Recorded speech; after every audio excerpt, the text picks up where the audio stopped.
Hello, everyone. Welcome back. Today, we're going to look at a game which I played a couple of days ago online in the London. It was a nice attack. It was played against someone rated a little bit over 2000. The time control was 5 minutes, which means it's not going to be perfect, but it was good enough. So let's take a look. So d4, d5, let's get to the theory. Bishop f4 to London, knight f6, one of the main moves. Pawn e3, the old main line, where you build the pyramid and play knight d2. e6, which is absolutely fine. Knight f3. So the point of knight f3 now is something I talked about. If your opponent plays e6, you can play this move and the point is you don't have to worry about this bishop coming. I'll show you what I mean. This is something I talked about before, but let me show you. Like, for example, black does not do this. Let's say he plays c5, you play c3, he plays knight c6. Now knight f3 is not very good because queen b6 attacking the pawn, queen b3 blocking the queen, pawn c4 attacks the queen. We don't want to take. I explained why previously. At some point I will make another video about that. But if we drop the queen to c2, there is bishop f5. And we cannot take because this move will win our rook. So takes, and this is not good. This was possible because black did not play e6 and this bishop was able to come out. Which is why, if we get back to our game, after e6, you don't need to worry about playing knight f3. So I played knight f3, black played bishop d6, which makes sense, challenging the London bishop, played the most... Well, actually, I did not play the most common move. I played bishop d3, and I am welcoming black to take. This is something I talked about previously.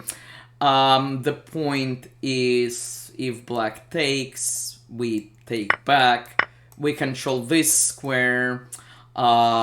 We can put a knight here. We also have this open line, and there is some interesting attacking ideas. Black played knight e4. Which apparently was only played once. Let's turn the stockfish on. I played the stockfish move knight e2.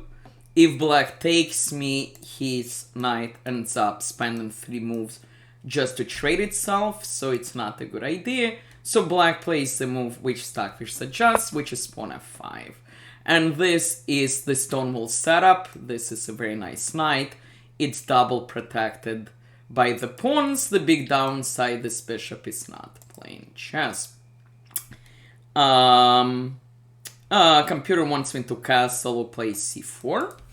I play knight e5, which is okay, but not as good. The point is I now have a nice knight and I have a threat. If black is not careful, he'll get in trouble.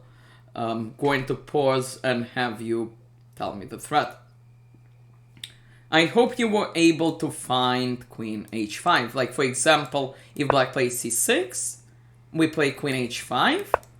And the point is black cannot block because of this pin. So g6 we take, and this is very, very, very good. Let's go back. Black, of course, castled because my opponent is straight over 2000. And I played pawn f3, asking this knight a question. The knight, of course, retreats to the most reasonable spot. It goes to f6, makes perfect sense. And I decided to be a little bit adventurous, but this is something that will happen a lot in the London. A lot of the time you will launch an attack on the king side, combined sometimes by castling long. I played h4. And there are some dreams connected to this move.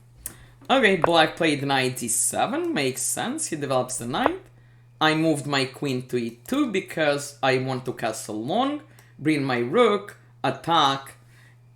And again, when you're playing chess, you need to think in terms of plans and ideas, not just one move at a time.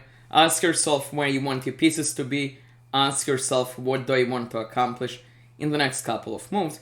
Black only has one good move, as you can see, which is knight h5. The point is, it completely stops my plans. It wants to take my bishop and break up my pawns, and then it's much harder for me to attack. But black did not do that. Instead, he moves the knight. The problem with this move is this knight is not really doing anything here. And it gives me an extra move to attack. When your opponent is attacking, sometimes every move matters. You cannot waste time playing a move which is not accomplishing too much. And this allows me to start my attack with pawn g4. I want to open this line. I want to open this diagonal. I want to maybe send my pawns. He decided to take. Obviously, I take back. My pawns are still going. He moved the knight to d7, which I think is too slow. I played g5 because I want to bring my queen to h5 and combine things over here. He took my knight.